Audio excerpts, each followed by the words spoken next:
Welcome to my channel. आज की हमारी रेसिपी है चिकन बन की। तो यह है चिकन जिसके अंदर हमने बंद गोभी, शिमला मिर्च, नमक, काली मिर्च और ऑयल डालकर इसको तैयार कर लिया था। इसका मटेरियल और डो बनाने के लिए हमने इसके मैदे के अंदर ईस्ट और थोड़ा सा नमक और ऑयल डालकर इसको तैयार कर लिया था। 20 मिनट के बाद हम उसके लिए ब्रेड तैयार कर रहे हैं और फिर हमने छोटी छोटी रोटियां बनाई हैं उसकी, और इसके अंदर हम वो फिलिंग ऐड करेंगे जो हमने तैयार की थी। ये अब अगर आप बन बनाने का तरीका सीखना चाहते हैं कि चिकन बन किस तरह से बनता है, तो ये एक क्विक और छोटी सी रेसिपी है। आई होप कि आपको इसकी समझ आ जाएगी। ये हमने चिकन की फिलिंग कर ली है और बहुत मज़े की फिलिंग थी। अगर आप कोई और स्पाइसेस ऐड करना चाहते हैं तो कर सकते हैं। और ये अब हमने उसका बन भी तैयार कर लिया है। ये है उसका सिंपल सा तरीका है, इसमें कुछ भी मुश्किल नहीं है। और ये अब हम बाकी की जो है वो तैयार कर रहे हैं बन, चिकन बन। हमने काफ़ी सारे तैयार किए थे, इसलिए आपको एक दिखा दिया है ताकि आपको भी उसका तरीका आ जाए।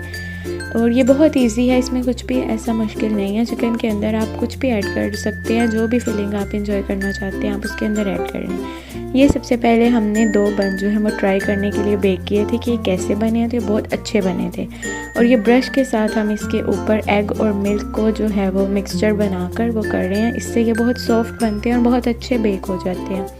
और ये अब हमने सारे बन के ऊपर जो है वो ब्रशिंग कर दी है इसकी, और ये बहुत अच्छे बने थे। एंड पे जब आप इसकी फ़ाइनल लुक देखेंगे तो हमें ज़रूर बताइएगा कि हमारे चिकन बन कैसे तैयार हुए हैं। और ये सारे जब हम ये सारे के ऊपर ये मिक्सचर लगा देंगे तो उसके ऊपर हमने एक और चीज़ भी लगाई है जिससे इनकी लुक और भी अच्छी लगी है, और वो हमने लगाई थी कलवंजी। वो जो अब आप आगे देखेंगे कि अब हम इसके ऊपर कलवंजी लगाएंगे और फिर हम इसको बेक करने के लिए रख देंगे। तो आप भी मतलब सिंपल सा तरीका है, तरीका आना चाहिए। बाकी कितने और कैसे तैयार करनी है वो तो हर सबका अलग अलग मटेरियल होता है। तो ये अब हम इसके ऊपर कलवंजी लगा रहे हैं और ये बहुत प्यारे लग रहे थे। और जब ये बने थे ये बहुत सॉफ्ट और फ्लफ़ी और बहुत ही टेस्टी थे। और इसके अंदर हमने बहुत ज़्यादा स्पाइसेस भी ऐड नहीं की थी, क्योंकि जब इफ्तारी में हम ऐसी चीज़ें लेते हैं तो फिर उसमें थोड़ी सी लाइट ही नमक मिर्च अच्छी लगती है। अगर आप स्पाइसी बहुत खाना चाहते हैं तो आप ऐड कर सकते हैं अपनी पसंद के हिसाब से। तो ये कलवंजी लगाने के बाद हमने इसको जो है वो बेक करने के लिए रख दिया था। और चूल्हे को हमने पहले ही प्री हीट कर लिया था, क्योंकि वो फिर इजी रहता है और वो करना पड़ता है। तो हमारा जो है वो ओवन प्री हीट हो चुका है। अब हमने उसके अंदर ये ट्रे रख देना, और जब ये बेक होकर निकलेंगे तो फिर आप देखिएगा ये कैसे तैयार होते हैं। और इस रमज़ान आपको अगर हमारी रेसिपी अच्छी लगे तो आप ये ज़रूर ट्राई कीजिएगा और फिर हमें बताइएगा कि आपके चिकन बन कैसे बने हैं।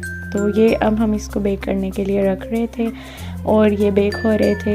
ये बिल्कुल हमारे बन तैयार हैं और देखिए इनका कलर कितना मज़े का है और कितने मतलब के ब्राउनिश सा आया है और कितने अच्छे बेक हुए हैं और कितने इजीली ये जो है। अब हम इसके ऊपर लगा रहे थे बटर हमने मेल्ट करके रख लिया था। वैसे तो ब्रश के साथ लगाते हैं, लेकिन हमने इसको स्पून के साथ ही लगा लिया था क्योंकि इफ्तारी में टाइम कम था। और ये हमारे इतने अच्छे टेस्टी मज़े के जो हैं वो चिकन बन तैयार हैं और ये वाकई में बहुत अच्छे थे। सो ये थी आज की हमारा छोटा सा व्लॉग। इतना डिटेल में तो नहीं बनाया, लेकिन आई होप कि आप सबको समझ आ गई होगी। तो इस चैनल को सब्सक्राइब, लाइक और शेयर करना मत भूलिएगा। और ये रेसिपी समझ में आए तो